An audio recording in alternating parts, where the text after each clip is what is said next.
Corpo 5 é o corpo físico. Então, veja, na concepção da tradição tântrica, da numerologia, do Kundalini Yoga, o corpo físico é uma área da consciência, uma camada visível da consciência. São campos energéticos, campos vibracionais, que têm uma camada desse campo físico é visível. Tem camadas mais sutis que ainda fazem parte do plano físico.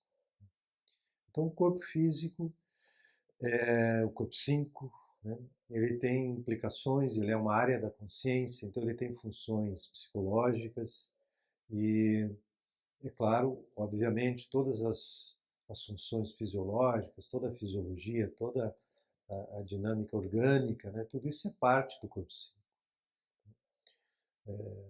Quando esse corpo 5, corpo físico, está desenvolvido, está forte, a tendência é que a pessoa tenha uma boa estrutura física, que a dinâmica orgânica tem uma tendência de ser forte, de se manter saudável.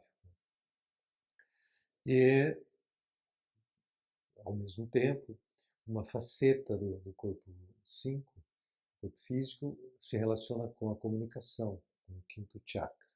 O quinto chakra está relacionado ao corpo físico, e ele é um chakra por onde flui a energia no elemento éter. Éter, para falar em poucas palavras, é um campo de vibração que faz parte, uma das camadas desse campo etérico é parte do plano físico. Então, o corpo físico é constituído também por essa camada etérica.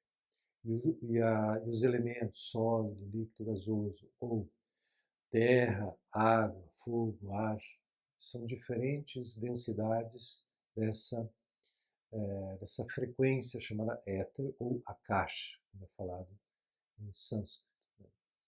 Então veja, o corpo físico ele tem uma camada sutil, portanto, e essa sólido, líquido, gasosa.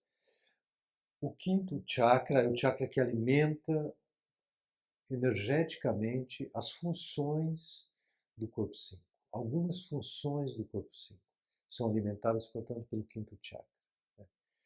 A função, por exemplo, de comunicação, a função psicológica de se sentir responsável pela própria vida, de criar a própria vida, e ter a capacidade de trazer do mais íntimo de si mesmo aquele anseio, aquele ímpeto, e criar nas relações, criar na sua vida, materializar no mundo esses anseios mais profundos. Então, capacidade de criação da própria vida, de se sentir responsável e livre para criar a própria vida. Isso são características positivas do corpo 5, quando ele está bem. Uma necessidade para que ele esteja bem. Trabalhar o corpo todo, ter uma relação amorosa, assim, de acolhimento com o corpo. Sentir o corpo físico como uma área da consciência, sentir o corpo físico como parte de si, de forma muito acolhedora e amorosa. Se integrar sem resistência e com o mínimo de afetos negativos com o próprio corpo. Ao contrário, um afeto positivo com o próprio corpo. Uma capacidade de sentir e relaxar o corpo. Capacidade de soltar as tensões crônicas, as couraças. Ter uma respiração profunda, consciente, e sentir que esse corpo, embora seja sólido, ele é fluido e ele pode abrigar de forma consciente a própria presença divina, a própria alma. E essa é uma das grandes características e, digamos assim, possibilidades do corpo 5. Que o infinito, que a consciência de ser divino, possa ser vivenciada dentro do plano físico, dentro desse corpo físico, na medida em que esse corpo físico cria as condições favoráveis para que essa consciência esteja presente. Desenvolver esse corpo físico de maneira que ele crie essas condições favoráveis é o que nos cabe fazer. Como disse, dissolvendo tensões, fortalecendo todos os atributos do corpo, força, resistência, flexibilidade, né? trabalho articular, muscular, orgânico, todo esse tipo de práticas de yoga que movem essas energias orgânicas, mexem com as articulações, alongam, desbloqueiam. O trabalho de massagem, de desencoraçamento, né? Tudo isso é absolutamente importante para esse corpo, porque ele fique permeável ao fluir das energias, né? E em fortalecimento do chakra da garganta, que é o chakra que vai revitalizar essa área da consciência, trazendo, então, como diz, autorresponsabilidade, capacidade de criar a própria vida, de se comunicar de uma maneira precisa, forte e adequada a cada instante. Quando o corpo físico não está desenvolvido, quando ele está precisando de ser fortalecido, quando ele está precisando ser trabalhado, e a gente identifica isso pela data de nascimento, você pode encontrar algumas defasagens que são comuns. Algumas características gerais do corpo físico não desenvolvido. A pessoa pode manifestar uma indisposição para a atividade física, um certo desinteresse para a atividade física. Isso é uma faceta. Outra oposta, ela pode desenvolver uma vontade de fazer atividade física de uma maneira exagerada ou sem consciência. Então tende a polarizar. Ou é uma disposição para a atividade física, ou é uma execução de exercícios e de atividade física sem consciência, sem experienciar o corpo internamente, ou seja, sem sentir profundamente o corpo dentro dos movimentos, dentro dos exercícios. Outra característica defasada nessa área, a dificuldade de sentir a vontade dentro do tempo-espaço físico. A sensação de que tempo e espaço são medidas que restringem a liberdade, a amplitude. Então uma pessoa se sente quase que encarcerada nesse tempo e espaço. Ela sente como se ela tivesse que se restringir para caber no tempo e espaço. Isso se expressa quando uma pessoa sente que ela não tem tempo para todas as coisas que ela quer, que ela valoriza, que ela gostaria de fazer. Ela se sente atribulada, acha que não tem tempo para tudo que ela tem que fazer. Então ela tem dificuldade de ordenação, de organização no tempo e espaço. Ao contrário, quando está desenvolvido, ela tem essa capacidade de compatibilizar todos os seus interesses, e tudo aquilo que ela valoriza dentro do tempo e espaço que ela tem. Uma característica também defasada dessa área do corpo 5 é a tendência de responsabilizar as situações ou as outras pessoas pelas escolhas que ela faz e que no instante seguinte ela pode se arrepender ou achar que poderia ter sido de outra maneira e não, digamos assim, admitir a sua responsabilidade das suas escolhas, das suas atitudes e com isso então gerar uma tendência de dizer, eu fiz isso porque a sociedade exige, porque alguém me falou. Então essa dificuldade de exercer a responsabilidade plena sobre si mesmo e a tendência de atribuir a fatores externos aquilo que ela própria decidiu viver nas suas relações, na sua vida. Enfim.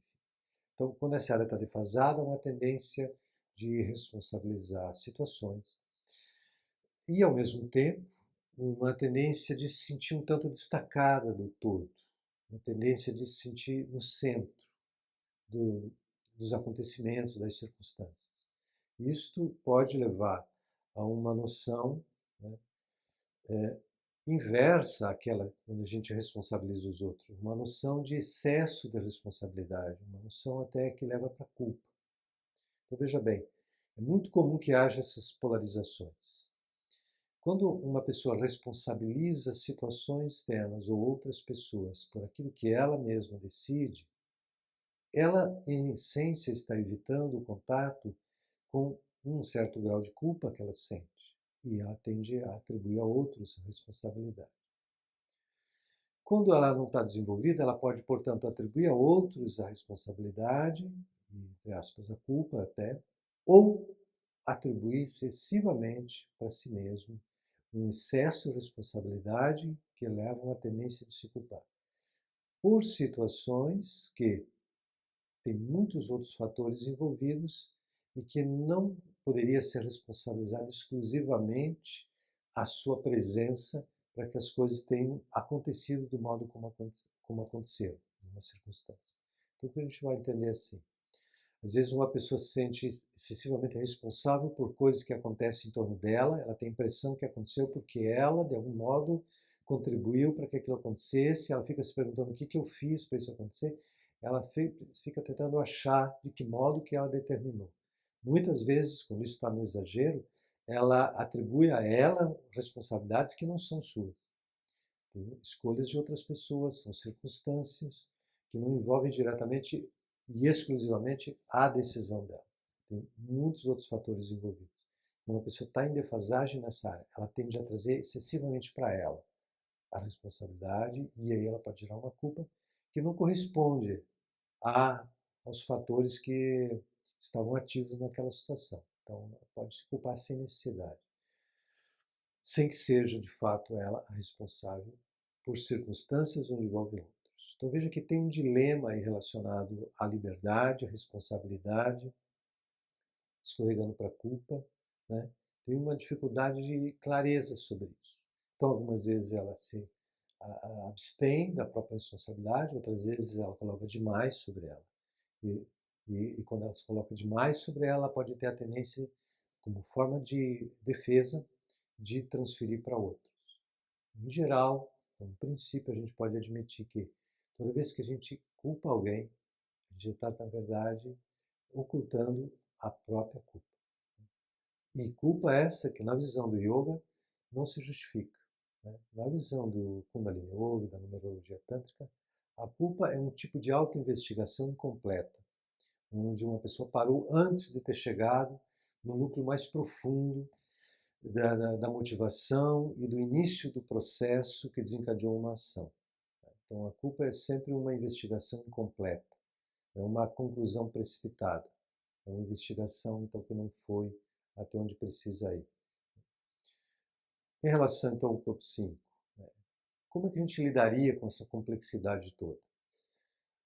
Se a gente quisesse lidar com os conteúdos psicológicos apenas através de uma compreensão, de uma abordagem cognitiva desses conteúdos, tentando equacionar essa complexidade, tentando achar um caminho no meio de tudo isso, a gente estaria ainda desconsiderando um fator fundamental da psicologia yoga, que a qualidade das funções, relembrando, a qualidade das funções decorre da condição da área de onde elas emergem.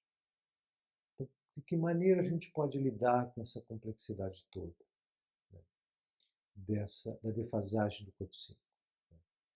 Relembrando, a dificuldade de se comunicar de uma maneira clara e precisa, uma certa indisposição para falar ou um falar compulsivo, uma indisposição para a atividade física ou um excesso de atividade sem sentir, sem consciência, uma dificuldade de ordenar-se no tempo e espaço e compatibilizar todos os seus interesses dentro do tempo e espaço. E com isso, não se sentir atribulado, não sentir que tem mais coisa para fazer do que tempo. Então, capaz de lidar com essa questão. Outra dificuldade é essa questão da responsabilidade, que acabamos de falar. A questão do excesso ou da falta, da negação, da culpabilização dos outros.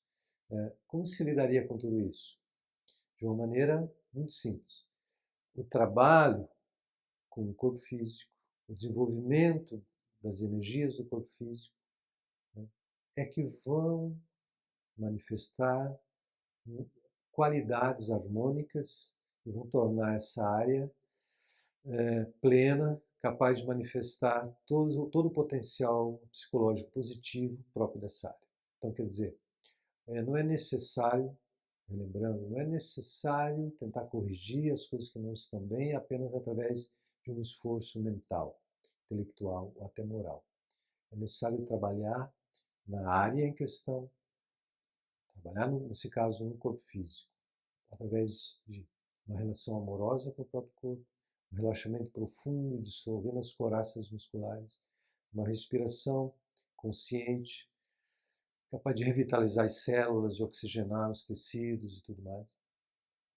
Um trabalho de fortalecimento do quinto chakra, para que ele manifeste a vitalidade na comunicação e tenha a força de ser livre e responsável pela sua própria vida e seja capaz de criar a vida a partir dos seus anseios, das suas intuições mais profundas.